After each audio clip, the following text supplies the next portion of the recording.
Thanks everyone for being here. So excited to have everyone here with us live. And we've got another sort of 100 over people online as well. Yes, the post-pandemic world has really shown us that we can do it all. So thanks again for coming to our second Strategic Insight series. And our topic really today is focused on workplace performance. I think it's the top of mind for a lot of leaders here with us today. Our agenda is we're going to try to sort of keep it within 60, 80 minutes, really focused on the purpose of our conversation, what are the pillars in which we're sort of maneuvering this conversation on, and then really sort of closing off with Q&A in the last 15 minutes. And very shortly, you see a QR code come up, I think. So if there's any burning questions that you might have during the conversation, please feel free to kind of key it in. Feel free to do it as many times as you like as well. And we'll definitely try to answer them at the end of the session. So thank you again for everyone being here. We are so excited with our very esteemed speakers here with us today. And I'd like to introduce our very first speaker, Dulisha Kulasuriya, Managing Director of Deloitte Center for the Aged Southeast Asia. We met because he's only 2 doors away. So if you find the right neighbors, you can make things happen a lot quicker. With over 26 years of experience, he's highly involved in exploring how the world is changing. His extensive knowledge focuses on dynamic ecosystems, emerging business landscapes, and rethinking the role of firm and individuals in the form of institutional innovation and how this impacts the future of work. I hope I summarized that well. A lot of big words in there. And next we have Emily Haig. Emily is project executive of Google's real estate and workplace services team, where she manages projects across Asia. She is responsible for continuously elevating Google's workplace experiences across diverse markets and culture. And as hybrid work normalizes, she is leading Google's next-gen workplaces that are designed with inclusivity in mind, aiding employees regardless of where they work. Thanks for having me. Thanks, Emily. And last but not least, we're so glad to have Alex to kind of complete our conversation. Alex is the change leader from Manulife. He drives culture, workplace, and digital transformation, and has over 2 decades of experience delivering large-scale culture and digital programs across 17 different countries. And he has got 2 kids, by the way. How he's managed change management with the family is incredible. His core focus in mindset and behavior shift is really to focus to deliver bottom-line impacts such as growth earnings, customer experience, and employee engagement. Thank you, Alex. Thank you. All right, so let's get started. I think the big question that's across all our minds is, what is workplace innovation? I think to kind of put it together, it's a deliberate and continuous effort to foster creativity, collaboration, and implementation of new ideas within current environments. It sounds so good. We should all do that. But I think a lot of the clients and the clients that we work with, I think the organization themselves, it isn't so hard to kind of get there.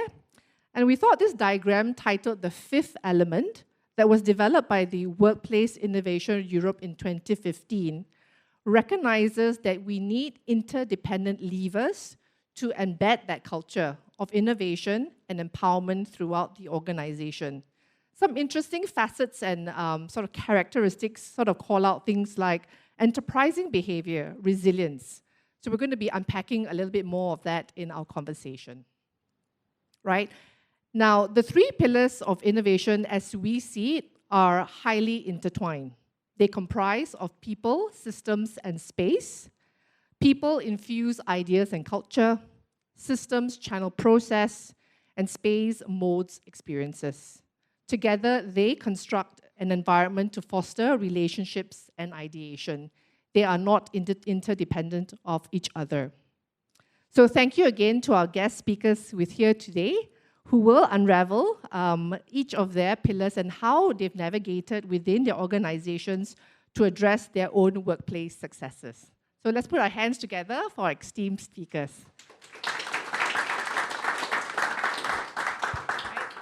So let's start with people. They are the heartbeat of the organization.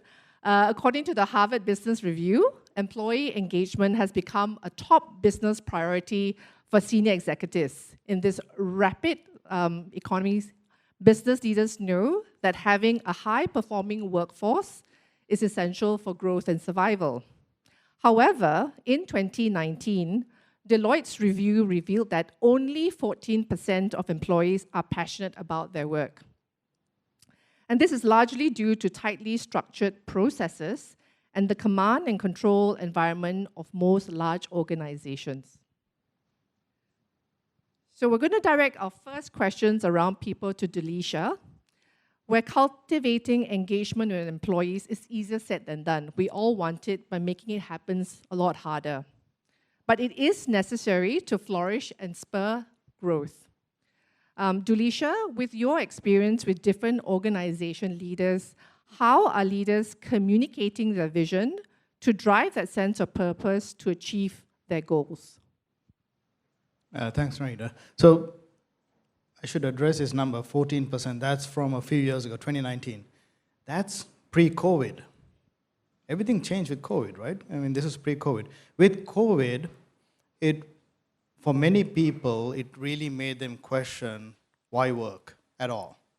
So I don't know if this number would be very different if we ran this study again, but I think it would bifurcate those who work to make a living and those who work because it's aligned with what they want to do. Not everyone has an option across those two spectrums. But what we did a recent study with Gen Zs, and more of the younger population want to align their purpose with how they make an income. So if you want to be an effective leader to that question, I think you have to recognize that. You have a population that you work with today, who are your workers and employees and your broader ecosystem, and there's a new one coming into the workforce. And you have to be able to address them all. So in communicating the why of the company, the purpose of the company, it has to align with multiple identities. And those who are most successful are the ones who can speak to many, to the old generation, to the younger generation, to different cultures and systems. And if you can do that well, that's, I think, how you can get more people engaged in a sustainable manner. Thanks for that, Delisha. I think very often we ask the organization's purpose and we get 5 words, but we never quite hear what's your purpose. And I think it's important that you're saying keep it simple, and it doesn't just speak to Gen Zs, it has to speak to multi-demographics. So Alex, cascading your vision effectively requires change management. Ensuring employees across the organization are aware of the why, we just talked about, behind the changes being implemented, giving them a voice to contribute and naturally challenge. And as a change leader yourself, Alex, what strategies have been successful in getting employees to understand and be part of the change momentum? I think we often hear there's a saying, to be understood before you understand, right? So oftentimes, the why of a company is, there's only a meaning of the company's the why when everybody buy into it, but it takes a lot of connections between all the employees who work in this organization to the why that you're selling, in order to make it work, because it's a connection. If you look at the network map, right, we're trying to visualize the buy-in connections of all the employees to a company why. Then you'll realize that everybody, as you say, the different generations will have a very different why I work for this company. And that why is actually have an influence to the buy-in level of people's support of the company why. So what we learned in the past is that only when we are able to understand why our employees work in this company, then we are able to draw the connections of their why to the company's why. So, and this, in practical, what we are saying, is that everywhere we go, when trying to enhance the understanding and the buy-in level of employees, is to first understand employees why they work in this company, right? By be it a project team or HR organizations, if we are able to understand that, then we will be able to draw connections. I think this is in summary of how we strategize the buy-in level for employees. So in the sort of environment of change, Alex, there's a lot of debate, right? Is it top down? Is it bottom up? Is it the two colliding together? Could you give us two examples where they look very different and have been successful in their own ways? I'm assuming there are many, many ways to deliver the transformation program. I think the short answer is both top down and bottom up, right? The company give a very broad directions, of the purpose of this company, serving the customer, and what does it mean to the employees, right? I think that needs a lot of reflections, facilitated reflections for the employee. Only then we can understand, whether these companies are having the right people with that who share the same passion and purpose, so that we can work together, right? And not everyone can subscribe to every company's purpose, right? So I think those are the transparency that we need to draw, as part of driving the buy-in. Thank you, Alex. And we're going to move into our sort of next topic now, as we've sort of just tried to unpack a little bit more about people around systems. And we're all familiar, right, coming from a sort of industrialized sort of era where efficiency is prioritized. The success of systems and solutions is now less dependent on repetition and speed. Isn't that interesting? We've always been chasing repetition and speed, but now in an era where there are research now saying that there's a greater need now for enhancing human capabilities, such as curiosity, empathy, and emotional and social intelligence, according to, again, Deloitte's review on how to navigate sort of the emergence, the convergence of people and systems. And this is a big shift from the routine of predictive tasks that have stemmed from the past. And as new technological systems are being developed at breakneck speed, we're all talking about ChatGPT being our immediate partner first, before everyone else, Dulisha. How are leaders sifting through so much noise, almost a fear of how we need to play catch up with automation and figure out where do we focus? Right. I mean, AI is the new thing, right? And actually, AI is not new. AI has been around for a while, but it really came to the forefront with ChatGPT being introduced and Bard and Bing and all the new AI tools, generative AI tools that have come into our kind of workspace. It is going to be different going forward. It is kind of a Cambrian moment where it's not like the past anymore. We will need less humans to do the same work that we do today. So then that begs a question, what will those humans do? And one of our premises is that anything that is very rote and can be done over and over again, a computer can do it better, faster, cheaper than us over time, whether it's now or later. And so what's left for humans are the things that are much more human in its nature, and therefore the curiosity, the imagination, and humans working with AI and computers will be the ones that win. So in this world that these things are widely interconnected, from the perspective of the leadership, they have to be digitally fluent. There's so much changing every day, so you kind of have to stay on top of what's going on. But reading the headlines is not enough. Anytime a new tool comes out, if it's available for personal use, use it.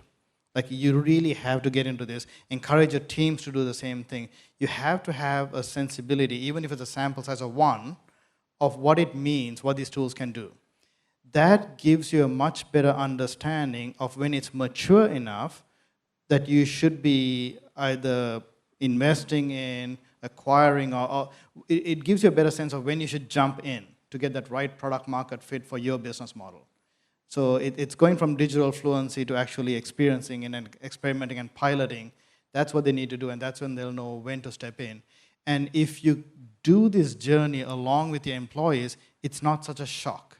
Then they too are getting into the system. It makes sense for them as to why we're adopting these things, rather than a top-down, from tomorrow we're going to be using this system or the other. So it's going to be everyone sort of testing it together, because what your ChatGPT is telling me and what my ChatGPT is telling me is a bit different. And unless we all sort of play with the tools together, then we can figure out which part of our work now could maybe be a little bit more streamlined with AI. I think is what you're saying. Yep. Excellent. And sort of on the question of systems still, to Emily, real estate, as we know, is a little bit harder to kind of move. It's big, it's chunky, it's slow, it's expensive. And with so much that's changing so fast, Emily, in the real estate industry, and as hybrid work normalizes, how is data being used at Google to inform real estate decisions with your stakeholders? So I think really what we're trying to do, as opposed to understanding how much, is really the what and the where.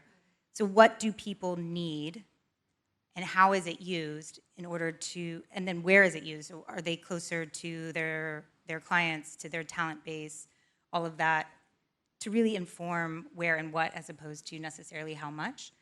And therefore, how we're using the space we have better in terms of understanding, are people collaborating more when they come to the office? Like you said, more of the social aspect and the empathy, and what do they need when they come into the office?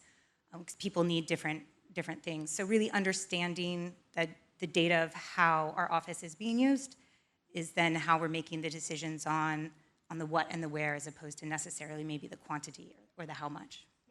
That is a good answer, Emily. I think I'm going to push in with another question. Once upon a time, we kind of had this sort of global guidelines, kind of like do that, and we're trying to keep that consistent experience throughout. And in a sort of post-pandemic state, do you see that there's a lot more divergence or commonality, or is there a lot more differences in the different markets and culture? I think it's actually, I think, brought us a little bit closer together, because I think the experiences of this hybrid world has made things more similar than different.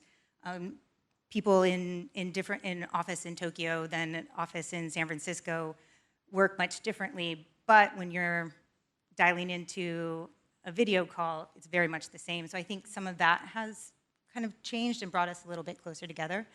But still, as a tech company, we still also do a similar, beta testing and iteration in our workplaces, similar to how we do with our software engineering. So really testing as much as possible and seeing how they work in different markets and making the adjustments per that particular working culture or that particular city and whatnot there too. So making the changes where they need to be made, as opposed to all over the same way. That's a really good one. So adapting to the people, less so about sort of finding that golden answer and then trying to applying it across. Thank you. And sort of coming back onto just the topic around like spaces, as we know, Alex, there's this tension between always just coming off of Emily, right? How much is enough? And at the same time, we've got organizations sort of driving optimization. People aren't coming in, we're 50% empty, and there is naturally a tension point between too much, too little. And how are you finding that balance between addressing the sort of cost aspect and then the intangible value where then people come together, and that's actually where new relationships start before we even come close to anything close to innovation? Yes. Post-pandemic, many things change. And when it comes to the topic of workplace, one thing we found out is that the relationship between worker and office have changed. It used to be, a very 9 to 5 type of fixed marriage that you see the office every day. Now it's an open relationship. You come as and when you want it, you like it, right? And the purpose of coming to the office is also changed. It's also different, right? We launched an interview to 700 people in the company. We realized that, and the finding is no difference, compared to the research, out there, is that, why people come to the office nowadays, post-pandemic.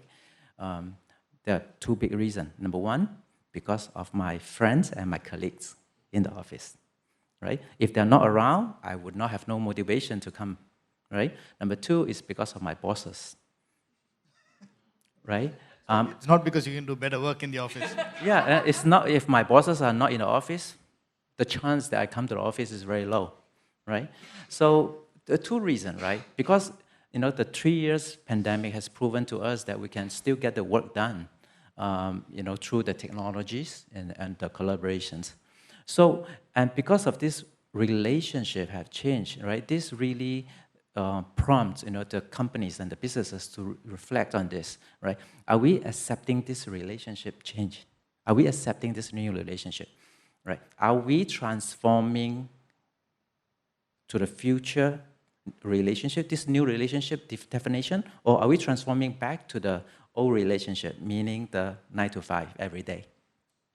I think before we answer that question, it's very important for the business to have a clarity on that answer, right?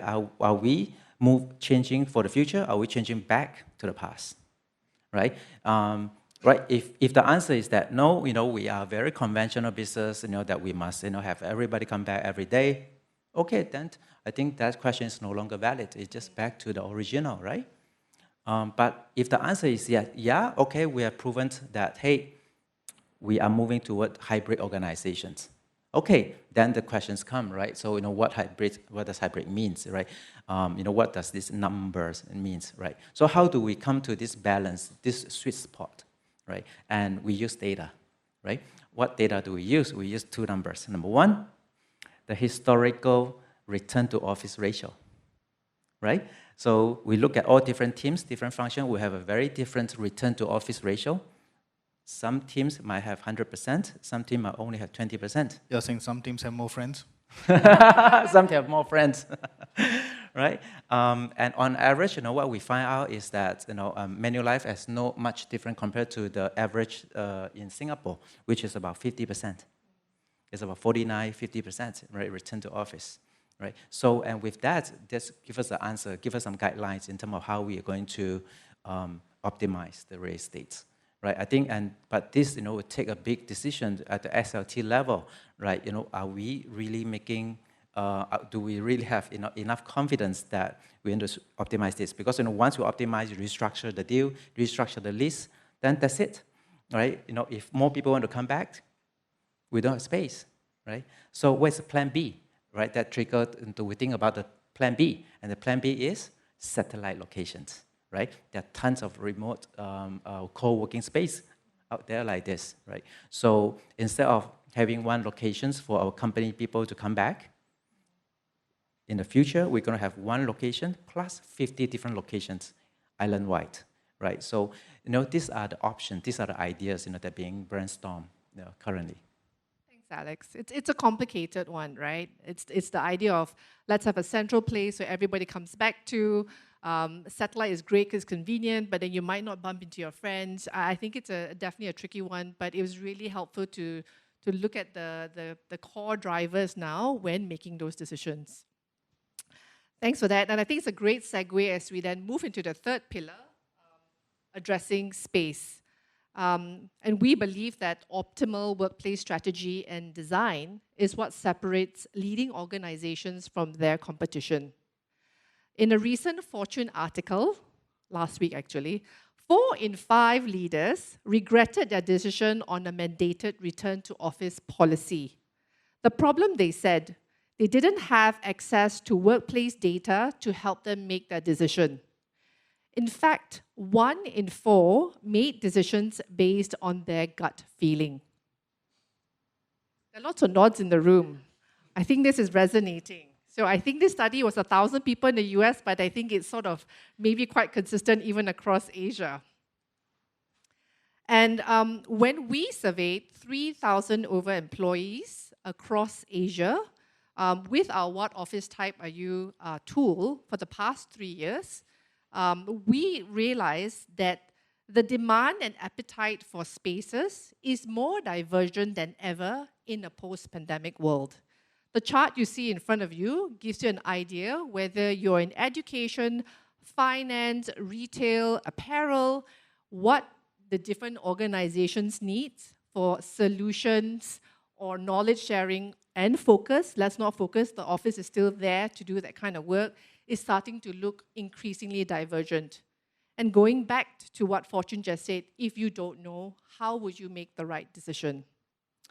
And I think this diagram really validates that one size doesn't fit all, and finding the right balance will become extremely crucial now in identifying the right mix of space, the how much space, and then to support the behaviors that you want to work towards. So Emily, Google's always been seen to be the driver. Every time we meet a client, have you seen the Google office? Can we do the Google office? And our question for you, Emily, which is why you're here with us today, is what are you seeing as the next leap in workplace design experience to stay ahead?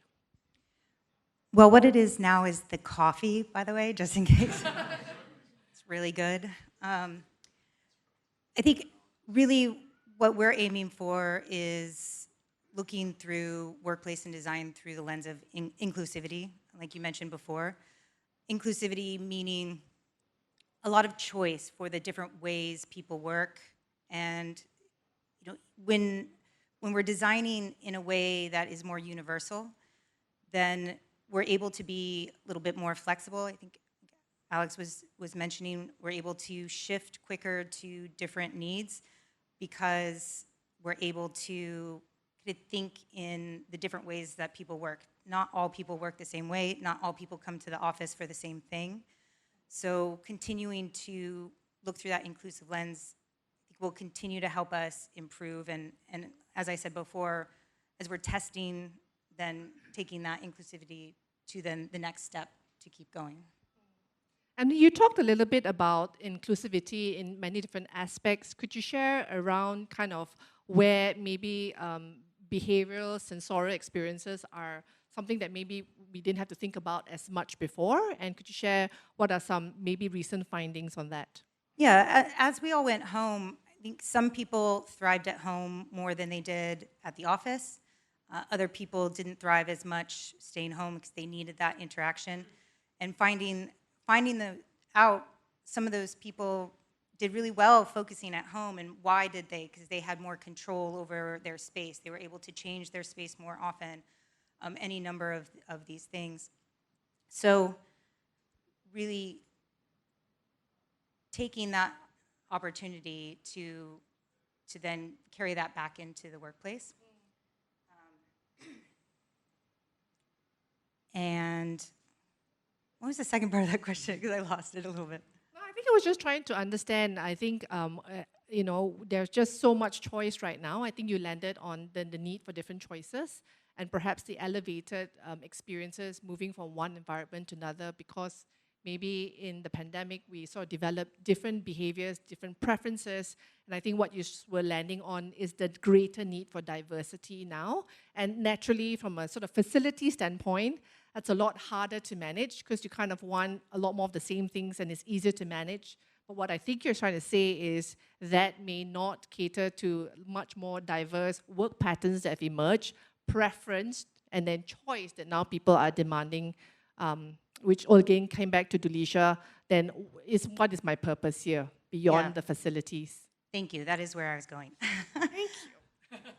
Can I add to that? I mean, yes. From the research we've done, we found that the number one thing that people appreciate now post-COVID is choice. Is really having a choice, right?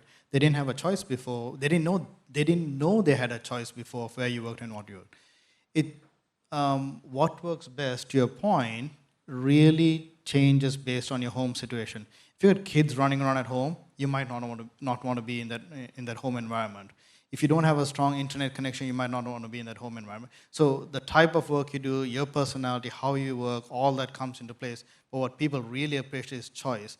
and any mandate is seen as that choice being taken away. I think that's the physiological gut reaction is that. Now, there are some people who like, choice is not always good. There's a book called Paradox of Choice, right? When you have too much choice, that becomes a burden as well. When you're in a 9 to 5, you just got up, you did these things, you went to work, you came back, everything, you didn't have to think about it. Now you do have to make those choices every day, and that can be a pain too.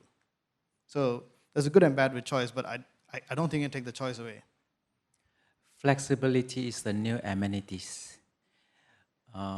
This is what we learned, from a survey, through the company, is that, our employees now, they don't need another coffee machine, they don't need the ping pong table, they don't need the pool table, they don't need the game console.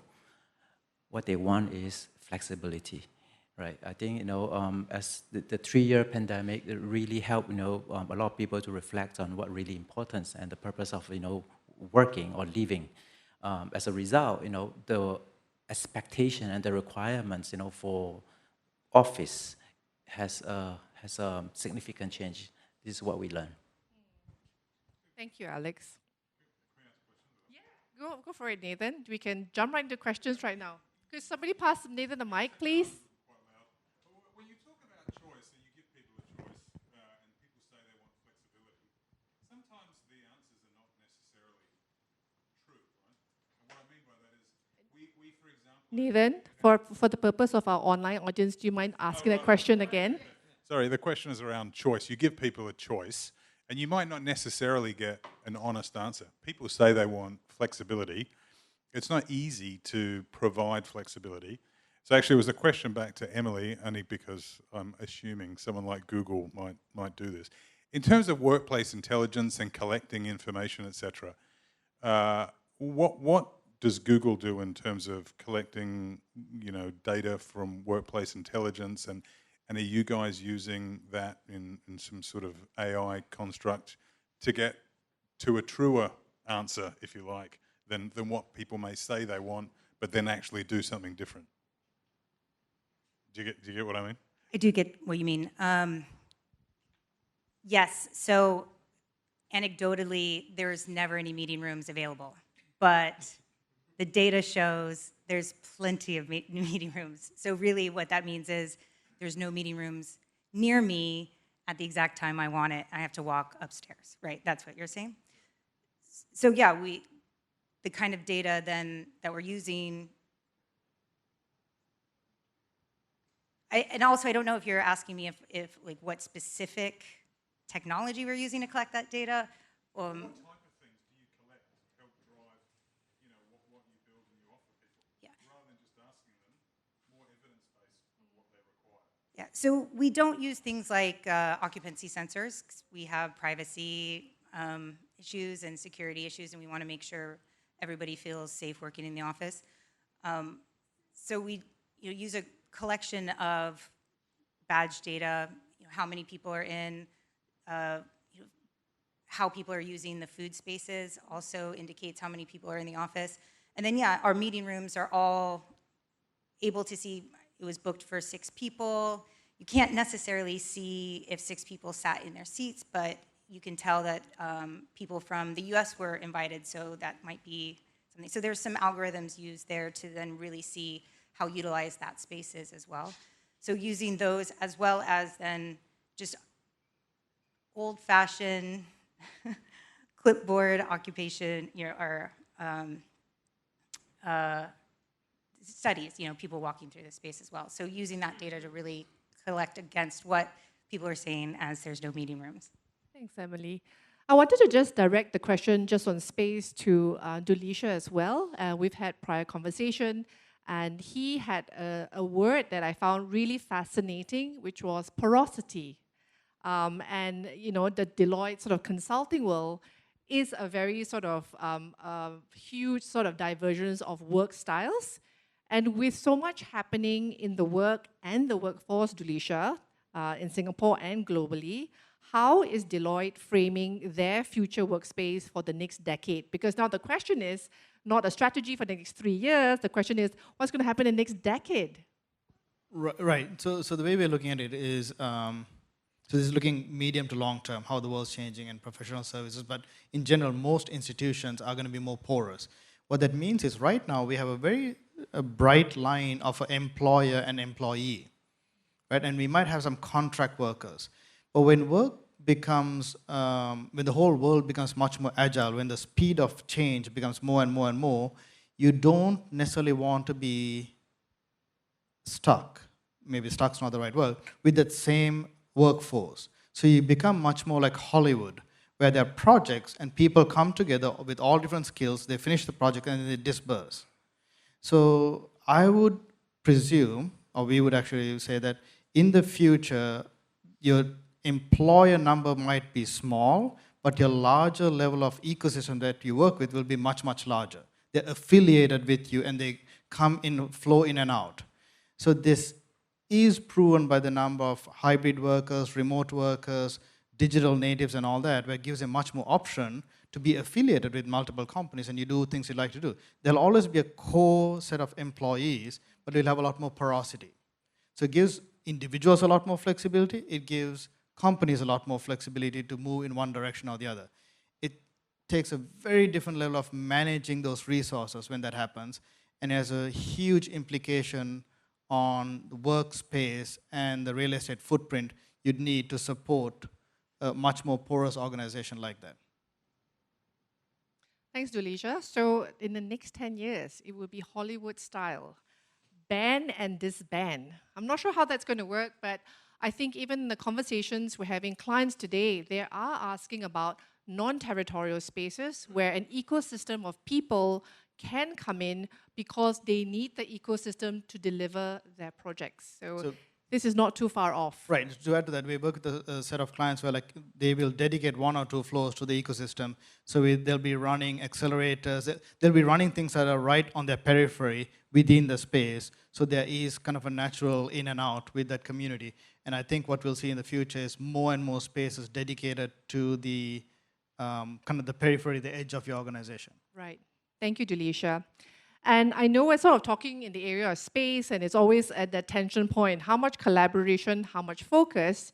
And really, I wanted to direct the question on learning and development. I know it seems not related to space, but it really is, because how we will learn in the future to stay ahead is going to, in that sense, determine how much space do we put into it. So Alex has had an amazing experience within Manulife. And could you share, Alex, so what does learning development with AI, with traditional learning, all that happening, how on earth is HR trying to put their arms around this program and sort of say, we got it? I think we are also going through a journey of experimenting, what is actually optimum, right, post-pandemic. So just now I mentioned that, the purpose of coming back to the office have changed, it's evolved. Right.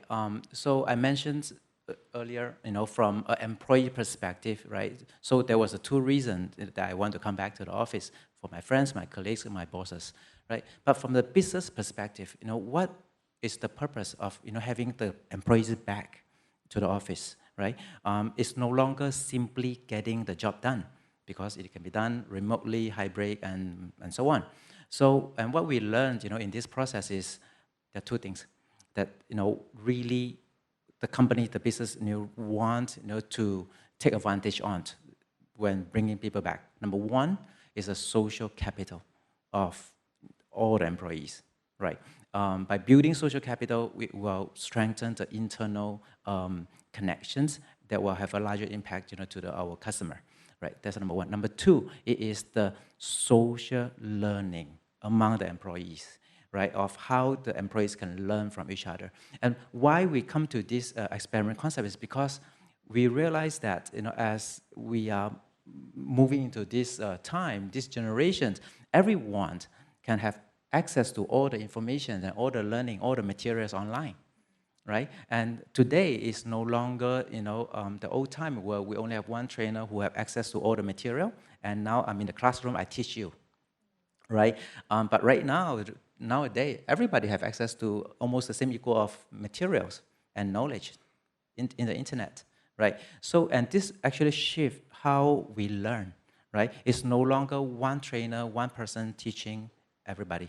It is about how we can leverage everybody exposure, everybody learning from the same topic toward the business goal, right? So, and therefore, we are experimenting in a concept called social learning movement, right? Where instead of one person teaching everyone, we let everybody teaching everybody, right? With guided by the business goal, right? It's always back to the customer. It's always, servicing the customer. I like that, Alex, because in obviously a lot of the engagements we do, knowledge sharing is key, but there's just not enough time to even figure out how that information is going to transpire.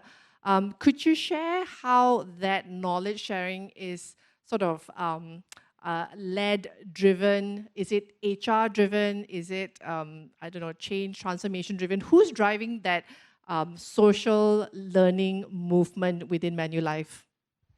I think first of all, it must be guided by the vision, right? The company vision. That has to be very clear, right? With the condition that the company vision is being cascaded, right, through the different layer of the organizations. Then we talk about the intrinsic, right? So, we will have very different topics that people want to learn different things, that will come together and form a community of learning, right? For example, we just had a session about AI, right? Historically, we might, centrally plan a learning and development, AI training for specific departments, for example, right? But nowadays, everybody have interest, right, in AI, and everybody can be benefit from ChatGPT, regardless which department you are in, right? So as a result, right, this kind of a community intrinsic, community-driven base of learning, it naturally evolves. Right, of course, centrally, it's guided by the company L&D, but it is the how of executing the L&D is very different today. I like that. I think that, community-based is something we like the sound of it, but it's sounding more going back to the idea of having friends, having relationships, and then learning together. That sort of movement and experience beyond the facilities seems to be a really important factor. Thank you, Alex. And as we kind of circle back to maybe sort of concluding the people, space, and systems, I think it's important. I think a lot of businesses are asking about goals and metrics. When we think about succeeding in our own organizations, it's important that we hold ourselves accountable for the outcome that we want. And this is not always very clear. Setting the right goals, then you know what you are measuring for success. Deloitte's publication detailed that the new vision of human work will need to address a different way of working, such as context-specific rather than standardized, increasingly work group orientated, just to name one of 6. And Dulisha, this goes quite completely against the industrialized concept of efficiency for the past decades, many decades. So how do leaders navigate this new way of thinking before we talk about new ways of working? Right. Let me give you a framing to put this in context. Orchestra versus improvisational jazz. The 20th century was like an orchestra. Everyone had the role, they learned to do that perfectly, and there was a conductor in the middle conducting, and when it works beautifully, right? That's how the system works. And if one person will drop out, you can put another person in with that specific skill, right? That's the goal of the 20th century was repeatability. That's how you got efficiency. That's how you won the game. The 21st century, things are changing way too fast. Then you need something more like improvisational jazz. Like if you've been to an improvisational jazz thing, the lines of music are like only 2 lines, and they'll play for an hour based on that. Leadership changes, like one by one, they take on different roles of leadership. So switching that. There's a concept of deep listening. You have to listen to when you can come in and play and all that. So all this listening and paying attention to everyone else. There's a concept of zero gravity. So all these concepts on improvisational jazz is how the future world will work. Like you could have a 5-person group and 2 of them could be sick and 3 of them could still play that same thing the next day. You can't do that in an orchestra, right? So it's about agility, it's about flexibility, it's about all these things. So that's the world we're moving into, where the work is not rote work. all the rote work that we have that was built on efficiency in the 20th century can be done by computers and AI better, faster, cheaper. That goes away. What's left is that human element of thinking something through. So the only time the human has to intervene is when the computers fail, when the standard answer doesn't work. So that's a completely different way of how we should think of our people, what they need to do, and how we need to manage them as well.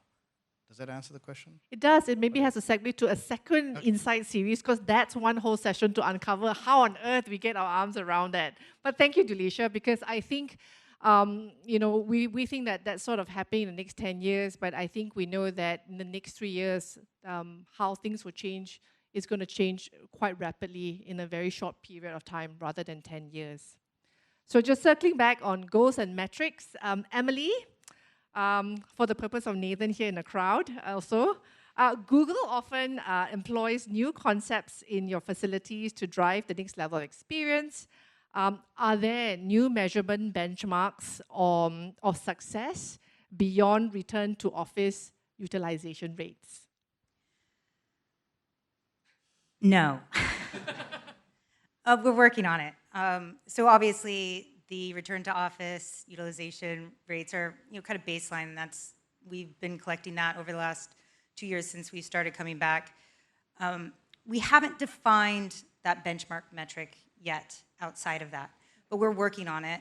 And it's mostly going back to, again, is the office what you need it to be? So more around the satisfaction around, can you get what you need when you get to the office? So we employ a pulse survey weekly that we are getting a lot of feedback on to start to understand the feedback we're getting so that we can then ask the right questions and build that benchmark metric I know that you're looking for. But we're working on it, but we're not quite there yet. Thanks, Emily. I think we're all working through that. I think it's easy to say we've figured it out, but I think there's just so many moving parts.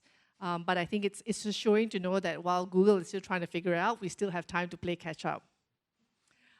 So thank you so much. I hope this sort of session has really sort of talked around so many topics and so many facets of, as you're trying to chart the future, what we need to consider. And I think it's a really timely one before we sort of end the hour to kind of go back to questions that we have perhaps from the floor. And I think if you had questions before, I need somebody to help me populate onto the laptop. I can ask some questions and maybe direct it to one of our speakers here. So we've had a couple of questions stream in already. Oh, there's some interesting one. Let me put my glasses on and not pretend I can read this tiny text. I'm going to ask this one it's a very specific one for Deloitte, Delisha. It says, apparently they've been doing a lot of research on Deloitte. 91% of employees at Deloitte say it's a great place to work, compared to 50% on average in the US. To what do you attribute Deloitte's high employee satisfaction? Oh, that's a heavy loaded question. I don't know. We probably frame the question in such a way they got their answer. The 91 does sound very suspect. That's a very high number for any organization. But I do say, I've been with Deloitte for a long time, and you have quibbles with any organization, but I can't complain about how they take care of the people. They've always been very good with their people. They're very flexible in that. And we're a large enough organization with enough capacity to give people the freedom of choice. I think that goes a long way. You still expect people to work hard. There's still high turnover just from the kind of work we do. I think the best we can do is try to pay attention for the needs. Now, one thing I might say is a lot of our day-to-day work is done in teams. And the composition and how you get treated in that team leads to your satisfaction. It's like what you said about your friends and your bosses, right? So it's not the same corporate structure. So that gives a lot more flexibility for the team leaders to understand the dynamics, the requirements, and needs of the team and to manage that. So that may lead to a higher satisfaction where it can be mandated that way rather than a top-down mandate and everyone is treated the same way. But that is a very high number. It is. It's quite impressive, actually. Any questions on the floor? We can get the mic to you. Maybe raise your hands. No? I'll just read off the screen then. Okay. I think this question is for you, Alex.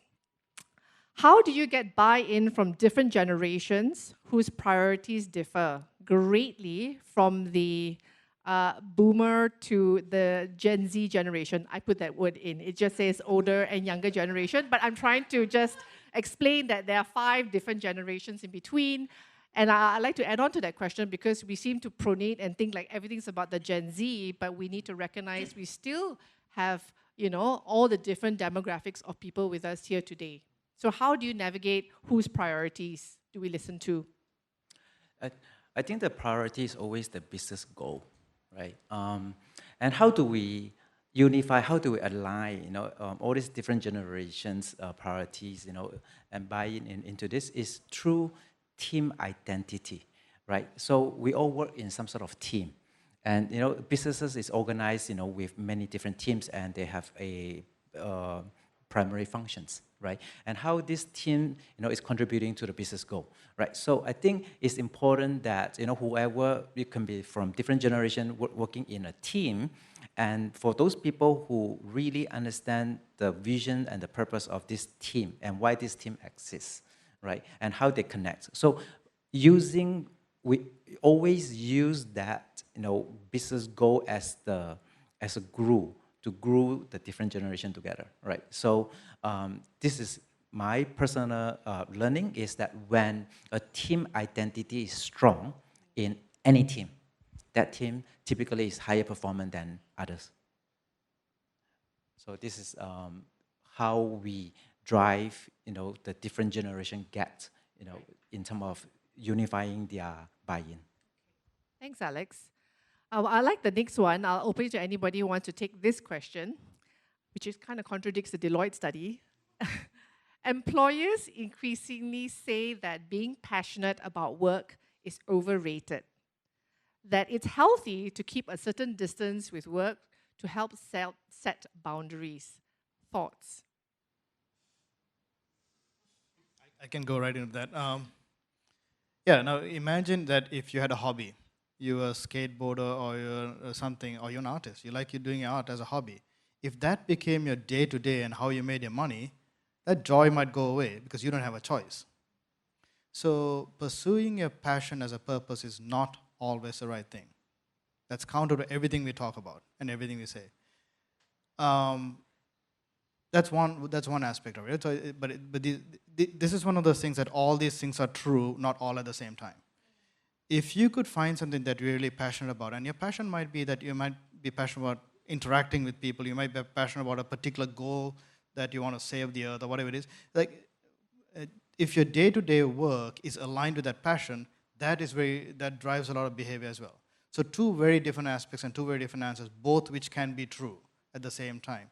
So I think broad statements like that around passion, one way or the other, kind of misses the point, right? I think it's what we should bring into the discourse is the importance of paying attention to that and asking the question, and the answer may differ based on the context and the individual. Thanks, Dulisha. I think that was well answered. There's a question at the back. I think that's Bryce. Yeah, sorry, Dulisha. Just a follow-up on the question. I'm the one who asked it because I think the last maybe 6 months have seen, of course, a lot of retrenchment in the technology industries. And you've seen a lot of reactions from employees that have been let go, saying, you know what, I've been told that I was part of a family. I put, essentially there was no boundaries between my life and my work. There was a strong sense of that I was being asked for loyalty, and there's really like that you use the term porous. Now the working world and the personal world is becoming more porous, right? And I feel not only COVID, but as well you could say the recent retrenchment in the tech world has led a lot of people to think, well, you know what, like that relationship of of being passionate and giving 120% is actually a one-way relationship. And a lot of the contract that used to link the company and the employee, whereas like, I'm going to give 150%, but then the company is going to take care of me for a very long time and not necessarily see me as an expendable resource, right, is being broken. And we do see a lot of that swift of the pendulum to the opposite direction. So that runs against some of the studies that you have about like passionate, et cetera, et cetera. A lot of people will say, well, is that really the way we should frame the conversation? You're absolutely right. We questioned a lot of things, with the pandemic, and we're questioning more coming out of the pandemic. There was a social compact between organizations and employees, right? That's what unions came from and all that, where the term of length of how you look after the people. Now, in some cultures like Korea and Japan, that's still taken very, very seriously. Well, the whole organization might take a pay cut in order to keep the team together, where you find CEOs resigning, or even worse, because they feel that they have let down their employees. That is different from the capitalistic society that the rest of the organizations run on. Now, once again, there's a difference from top-level, macro-level decisions and team-level decisions that are done. So you could still have a compact, but I think, yes, you're absolutely right. People are rightfully questioning what boundaries to have and should you have them. And I don't think there is one right answer, which is my same question for the passion thing, but it is, again, it's important that we bring it up so that either as an individual or as a team or as an organization, you set your own guidelines for what those boundaries should be. And I think the best level to make those decisions is at a team level. Not at an individual level because in the context is too specific, not at the company level because in the context is too broad. But at a team level, you know the people, like 5, 10 people that you're working with, what's your working style? And they get to honor each one's boundaries because you know their context. If you know a person, like if you have to take care of your parents or your kids, you know the boundary, like you understand the boundaries, and as a team, you can make it work. So I think the environment and the way we should look at these topics of passion and boundaries is at the team level and less at the corporate or the individual level. I think it's a complex one to navigate, and I think you can, sort of find that sweet spot, and I think it's easier said than done. And I have a couple of more questions here, which sort of lends itself to other things to do with culture, a sense of being together. And I like this question that just came up. Given that we are now doing hybrid work and we do not see other teams every day as easily, this leads to a tendency to work in, does this have a tendency to work in silos, and how to avoid this? I'm going to load the question even more because sort of developing or breeding a sense of culture, it always had to do with bringing people in a one common space. So how would you sort of find that sweet spot between culture, flexibility, and we all sort of come together in this magical way? Alex? Yes, I think it's really, back to, what I share is, whether the business, recognize, the relationship have changed, right? And the purpose of the office have changed, right? So, once we, have a new value proposition of the office, then we know what to do with it, right? For example, we recognize the new office is going to be a social capital building center, right? We know, the new office, is going to be, a place where we can drive social learning movement, among the employees, right? And we know, the office is going to be, the place that our employees feel proud to come back to meet their friends and colleagues and their bosses, right? So these are the new purpose, right? And with this new purpose, but it doesn't come naturally, right? So, it needs a business, it needs the organization to have a deliberate action to make this happen in a structured way, right? So as a result, what we're experimenting, right, in our project is we launch something like collaboration charter, right? Because we know, all the teams, they know who to collaborate, yeah, but do they have a arrangement of when they collaborate remotely, hybrid, or physical? Right? So who is doing the coordinations and the planning for the physical collaborations? And that need to be done centrally somehow, whether it's a departmental level or organization level, or whether it's by the value stream, from a customer perspective, right? So this need to be done. And number two, social capital cadence. Right? So yes, in the past, this might happen organically or naturally, but in the future, we need to have a structure to make people meet by accident. We need a structure for people to meet by accident, right? So how do we transform the workplace so that when people come back to the office, they can actually, navigate in a new office space that can meet people by accident? For example, instead of rows and cubicles, we have a very big clubhouse, where it's so modular, so DIY, you can, change any configuration as you want. You can have a small team, mid-team, big teams. You have, movable screen, movable flip charts, everywhere. You can DIY yourself and how you navigate, and we provide free. Hey, there's a survey saying that, one thing that can bring Singaporean back to office is free food, right? So, yes, right. So things like this, right? So I think companies, businesses are experimenting, their own way, to finding the sweet spots, in this new relationship. Yeah, I think that's always been part of our DNA as well. I mean, food is something that brings people together, and I've met tons of people outside of my organization, waiting for coffee and overhearing what they're saying and being introduced to people that way as well. So those connection points are also really important. But we've also had a really strong drive because we were growing very fast for a while.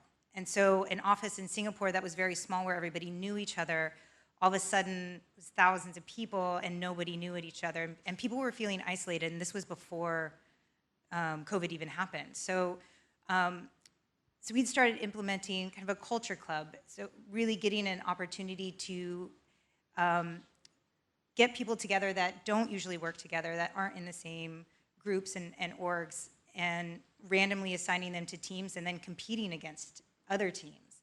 So this part of this culture club, I think, really also helps drive that social capital that you're talking about and those connections, because even before, when a company is growing so fast, then you don't know the person sitting next to you at the cafe anymore. So, thanks, Emily.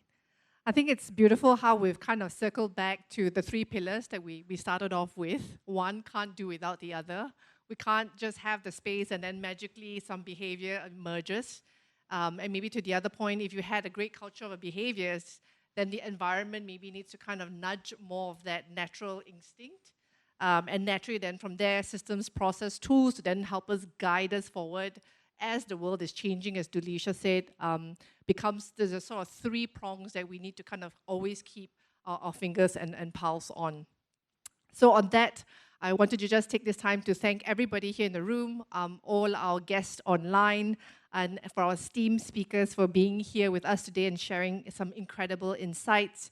And we just want to just say thank you again to everyone, and just sort of close out and let you know that we'll be running our third Insight series because our teams got so excited. I think it's slated for the third week of November in Manila.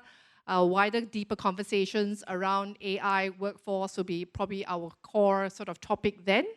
So we'll see you then in Manila and look forward to seeing you at our third and final series for the year. Thank you so much.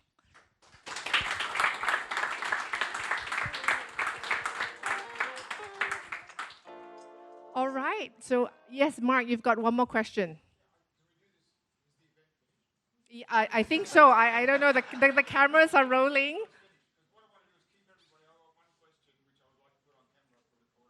Right. Okay. So we've got one more question. We've got live stream still going. Yes? Oh, okay. Yes. Yes, Mark. One more question. My mic is on. Okay, thank you. So my question is today, Today's event is focused on guidelines for CEOs in Southeast Asia. Guidelines for CEOs in Southeast Asia in terms of workplace innovation. Right. So I ask each of you, perhaps in 1 or 2 bullet points, each of the speakers, to answer this question. What would be your advice to the CEOs? And bear in mind that a lot of the CEOs tuned in today are smaller organizations, maybe 30, 40, 50 workers, right? So if you're sitting in front of them, and what scared me a little bit was the data that CEOs are making decisions by gut feel. And I know from history, I've looked at data in the past, and that's very common. 2/3 of decisions are made by business leaders on gut feel, right? So my question to each of the speakers is, what would be your advice, 1 or 2 bullet points to a CEO of an organization, not necessarily as big as yours, in terms of workplace innovation, driving performance, right? And creating some guidelines for them. I can start. First, I want to make the case for gut feel. The reason gut feel comes into play is it's based on your experience, right? Years of experience that you can trust. Where gut feel doesn't work is when the world has changed around you. You're still thinking based on your past experience to guide you, which is your gut feel, but the world has changed around you.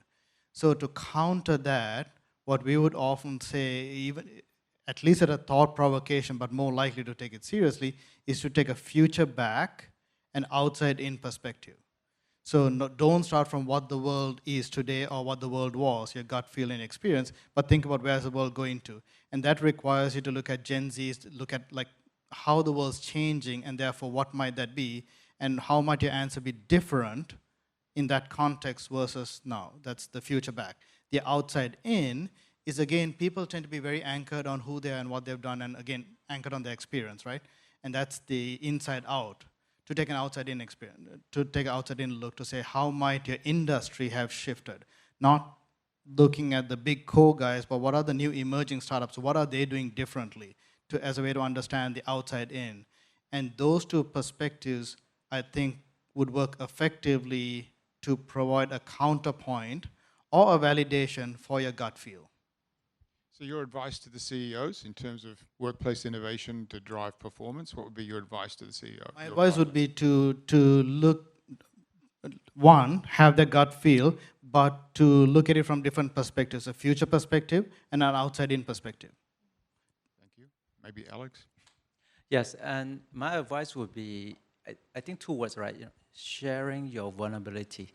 Right, world is changing too fast and too quickly. And as a boss, as a CEO, as a leader, you might not know everything. And the things that you don't know is getting more and faster, right? So it's really sharing the vulnerability, with a team that, how much you actually is ready and open to accept, the inputs and feedbacks and ideas from the teams, right? Because everybody have access to vast number of resources and ideas out there. So how ready are you as a leader to actually accept and open for ideas? I think this is the key. I think that's tough for CEOs. They're quite egotistical. They don't want to admit, right? So for them to be vulnerable is a difficult step for them. I was going to say something somewhat similar in that when you were talking, people go to the office for their friends or whether or not their boss is there, but that is important. So really, if they're going to be directive to be in the office, then they need to be in the office. But then similar is to then really listening to, is this really working? Is this really working the way I want it to work? And is it really working the way other people want it to work? So somewhat kind of a mix there is that direction, lead by that direction, but then listen if it's really not working. So is there anything else you would give advice to a CEO in Southeast Asia about workplace innovation? I think that I think the world has not just been about a singular decision point, and I think going back to where decisions are made, at least in our experience, it is not in the big SLT steering committee meetings where decisions are made. I think leaders are all afraid of the unknown. And I think as we unpack different sort of discoveries with your team, I think it's important to socialize the information at a much closer contact. What do I mean by that? It means that you don't wait to come into a board meeting with 20 people sitting around a table making a hard decision, because that's really uncomfortable. And what we've seen in the past is when we're working towards the perfect presentation to say this is the future, generally it gets shut down because there's too much fear of the unknown. And I think getting there will require a lot more time to socialize with C-suite level at different levels. HR level, at CIO level, at CEO level, at CFO level, because how they absorb the information that's coming to them and their reaction to a degree it is quite personal, and the way they view the world is quite different. So I think lining up the ducks, I think it's also up to internal and consultants to then navigate those smaller conversations. Can I add one tactical thing to address, I think, what Mark's saying and connecting some of the pieces that were said here. One tactical thing they could do is to have informal advisory boards, not the same advisory board with same peer set, but younger generations and all that. It has to be a safe space because you have to reconfigure that relationship between boss and employee. So maybe they're not your employees, right? How do you get that outside-in perspective? How do you get that thing in a trusted environment where your employees might not tell you what they really feel, right? And you may be looked up to be the decision maker where they want you to tell you what to do. So there's a cultural aspect there, right? But they had to find mechanisms to get outside of that system. And one of the tactical things we have is we've seen some companies, they're larger ones, not smaller ones, where they have an advisory board of younger people. They really have a set of younger people to hear, what's the next generation thinking? Do they think differently from me? They have an advisory board of people who have nothing to do with their industry. Because in your industry, it might be a certain way of doing things, but you don't learn from that. Everyone's doing the same thing. You learn new things from other industries who are doing something fundamentally different. So these are leaders who are intentionally trying to see in different frames. Now, would a SME CEO from Southeast Asia take that perspective? I hope they do, because if they do, I think they will start seeing the world differently, and that might change some of the behavior that they show today. Thank you, Dulisha. And on that note, thank you, Emily. Thank you, Alex, and everyone here. We will sort of end this session. We've got drinks outside, so for those online, we'll be celebrating with you, with everyone here in the room. Thank you so much.